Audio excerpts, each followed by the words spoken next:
How to add currency converter in Shopify. So the first step is to go to add apps, and then you're gonna have to go to Shopify App Store, then simply search for currency converter, and then we're gonna have to install this one here, this app here, which has a free plan available.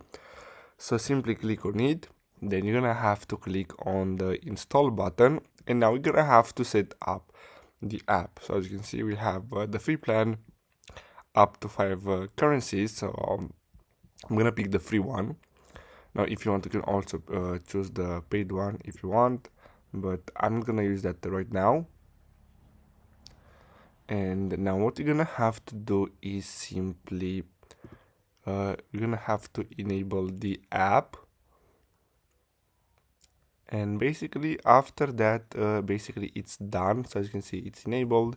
Now all you have to do is simply select the currencies, and that's all you have to do. So as you can see, we have here the 5 currencies, and if you want, you can add other currencies or remove the other ones, and you can move them around, and basically that's it. So I hope you found this video helpful. Thanks for watching.